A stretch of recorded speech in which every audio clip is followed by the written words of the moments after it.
अस्सलामुअलैकुम। बोल news headquarter में खुशामदीद। मैं हूँ मुदस्सिर इकबाल। मैं हूँ शाइस्ता शहजाद और मैं हूँ बुशरा हक। हेडलाइंस आप जान चुके हैं, बुलेटिन में हम बात करेंगे।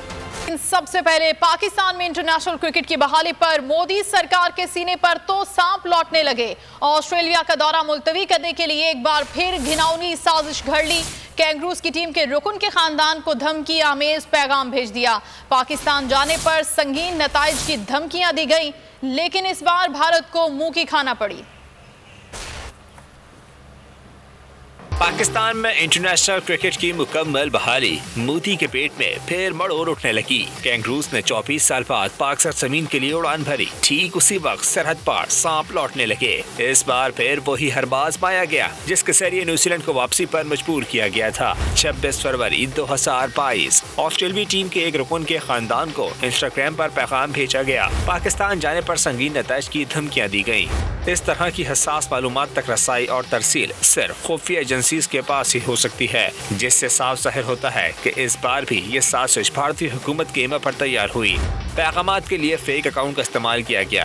तहकीकात में भारतीय गुजरात में मुकीम बहराई दल तेवाड़ी के मुलविस होने के नाकाबिले तरदीद सबूत सामने आए। बहराई दल तेवाड़ी IMC लिमिटेड में एनवायरमेंटल हेल्थ और सेफ्टी ऑफिसर के तौर पर काम करता है। बिजली सार्फिन के लिए बुरी खबर है। नेशनल इलेक्ट्रिक रेगुलेटरी अथॉरिटी ने बिजली की कीमत में ₹5.94 फी यूनिट महंगी करने की मंजूरी दे दी। इजाफे का इतलाक के इलेक्ट्रिक सार्फिन पर नहीं होगा। महंगाई है महंगाई, अवाम की दुहाई। महंगाई से सताए अवाम पर हुकूमत का एक और वार। बिजली मजीद महंगी, बिल आएंगे ज्यादा इस बार। माहाना फ्यूल एडजस्टमेंट पर नेपरा में समात मुकम्मल। बिजली की कीमत में ₹5.94 फी यूनिट इजाफे की मंजूरी दी गई। बिजली सार्फिन पर 50 अरब रुपए का इजाफी बोझ पड़ेगा। इजाफे का इतलाक के इलेक्ट्रिक सार्फिन पर नहीं होगा। हुकाम के मुताबिक जनवरी में LNG की कमी से 7 अरब 74 करोड़ का इजाफी बोझ पड़ा। अगर सोलर और विंड वाले लाइसेंस याफ्ता प्लांट्स चलते तो ₹1 मजीद कमी होती। आलमी सतह पर कोयले और LNG की कीमतों में इजाफे के बायस कीमतें बढ़ाई गई हैं। कमर तोड़ महंगाई तले दबे अवाम को मजीद जेरबार करने की तैयारी। पेट्रोलियम कीमतों में एक बार फिर इजाफे का इम्कान जाहिर किया जा रहा है। एक बार फिर 8 से 10 रुपए का इजाफा मतवक्क है। महंगाई की मार देमार 4.5 होगी। पेट्रोल की कीमतों में लगी आग मजीद भड़केगी। अवाम पर फिर पेट्रोल बम गिराने की ठान ली गई। 8 से 10 रुपए फी लीटर इजाफा अवाम के छक्के छुड़ा देगा। पेट्रोल की कीमत में ₹9.60 फी लीटर इजाफे का इम्कान है, जबकि हाई स्पीड डीजल की कीमत ₹8.50 तक बढ़ाई जा सकती है। मिट्टी के तेल और लाइट डीजल में ₹4 तक इजाफे का इम्कान है। शहर कराची में डाकू राज बरकरार। शादी वाला घर भी मातम में बदल गया। 60 साल अली बिन उमर दुबई से अपने बेटे की शादी के लिए कराची आया और डकैती मुज़ाहमत पर कातिल कर दिया गया। मजीद तफसीलात जान लेते हैं बोली उसके नुमाइंदे सलमान सलीम से। सलमान, बताइएगा। जी बिल्कुल, देखें इस वक्त हम लांडी के इलाके में मौजूद हैं और आज से 2 रोज़ कबल अली बिन उमर नामी शख्स को जो है वो डकैती मुज़ाहमत के ऊपर फायरिंग करके जो है वो ज़ख्मी किया गया था, जिसके बाद उनको अस्पताल मुंतकिल किया गया। लेकिन आज जो है वो ज़ख्मों की ताब ना लाते हुए उनका इंतकाल हुआ है। आपके जो है वो बड़े भाई थे जिनका ये अफसोसनाक वाक़या हुआ है, तो क्या समझते हैं इस इलाके के अंदर जो डकैतियाँ बढ़ रही हैं इसका कौन कसूरवार है? लोग खुद कसूरवार हैं या पुलिस जो है वो?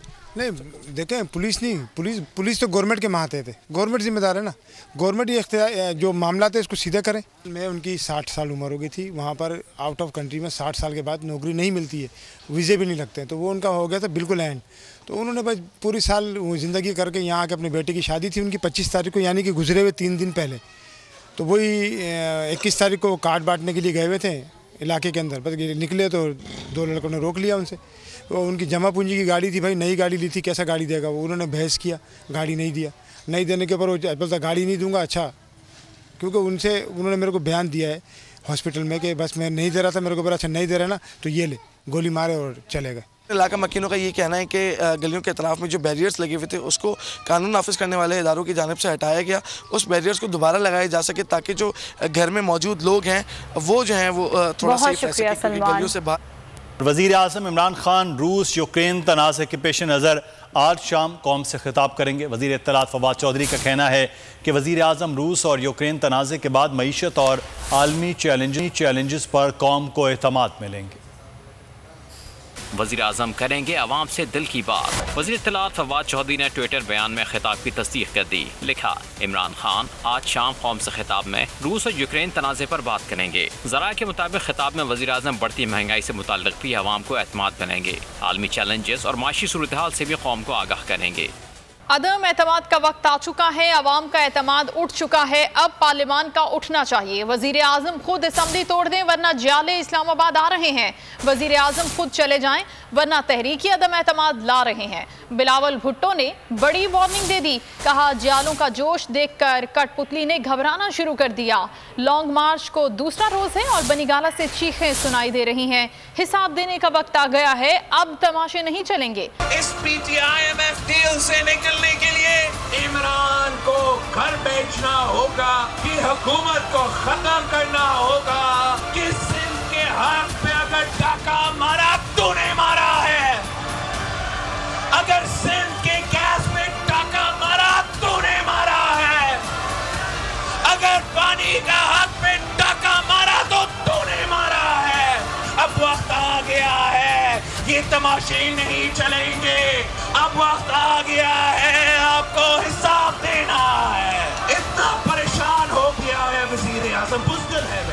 पीपल्स पार्टी का लॉन्ग मार्च हैदराबाद पहुंच गया। इस्तकबाल के लिए जियालों की रैलियां, जलसे के मुकाम पर जियाले पुरजोश, पार्टी के नगमों पर भंगड़े और जगह जगह पार्टी परचमों और इस्तकबाली बैनर्स की बहार। पीपल्स पार्टी के चेयरमैन बिलावल भुट्टो जरदारी जगह जगह जियालों का लहू गरमाते रहे।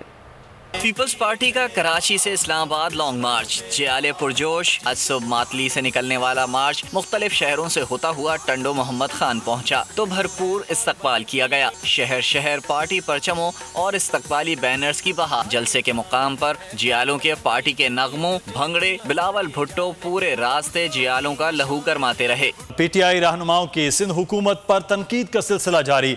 शाह महमूद कुरैशी का कंबर शहदाद कोर्ट में आवाम से खिताब। सिंध हुकूमत पर खूब गरजे बरसे, कहा बिलावल भुट्टो को 3.5 साल का हिसाब देने के लिए तैयार हैं।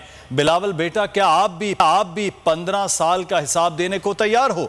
आसिफ जरदारी ने भुट्टो की सियासत दफन कर दी। वफाकी वजीर असद उमर ने कहा सिंध में खौफ खत्म होने का वक्त आ चुका।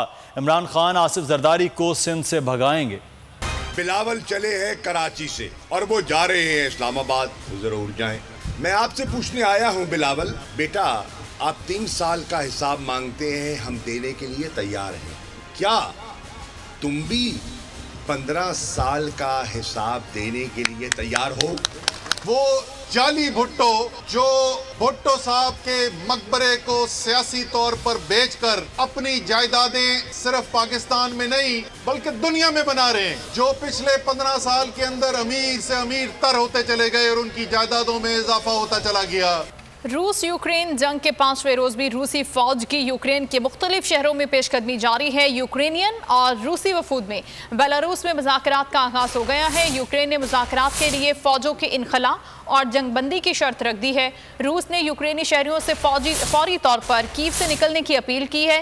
रूसी सदर की तरफ से न्यूक्लियर फोर्स को अलर्ट रहने के अहकाम भी दे दिए गए। रूस यूक्रेन जंग का 5वां रोज। रूस और यूक्रेन तनाज़े के हल के लिए मेज पर आ गए। दोनों ममालिक के दरमियान मुज़ाकरात बेलारूस के गोमेल रीजन में हो रहे हैं, जिसमें यूक्रेन की नुमाइंदगी 6 रुकनी वफ़द ने की। खबर एजेंसी के मुताबिक यूक्रेन ने मुज़ाकरात के लिए कड़ी शराइत रखी हैं, जिनमें जंगबंदी और रूसी फौज का इनखला भी शामिल है। माहिरीन की तरफ से यूक्रेन और रूस मुज़ाकरात की कामयाबी के इंतहाई कम इम्कानात जाहिर किए गए हैं। मुज़ाकरात से कबल रूसी फौज की तरफ से यूक्रेन के शहरियों को कीव खाली करने की अपील की गई है, जिसमें कहा गया था कि शहरियों को बाहिफाजत इनखला को यकीनी बनाया जाएगा। असल मकसद फौजी तनसीबात को निशाना बनाना है, शहरियों को नुकसान पहुंचाना नहीं चाहते। इससे कबल क्रेमलिन की तरफ से फौज को जारी किए गए अहकामात में न्यूक्लियर डिटेरेंस फोर्स को तैयार रहने का हुक्म दिया था। यूक्रेन में रूसी फौज की कार्रवाइयाँ भी जारी हैं। कीव और कारखेव कई घंटों के सुकून के बाद फिर से धमाकों से गूंज उठे। मुल्क के दूसरे शहरों पर रूसी फौज के हमले मुतवातिर तौर पर जारी हैं। रूसी हमले के आलमी बरादरी की तरफ से रूस पर पाबंदियों का सिलसिला भी जारी है। G7 रहनुमाओं ने रूस पर मजीद पाबंदियों के नफाज का इंदिया दे दिया, जबकि यूरोपियन यूनियन ने रूस पर मजीद पाबंदियाँ नाफिज कर दी हैं। सब्सक्राइब करें और बेल दबाएं ताकि कोई खबर रह न जाए।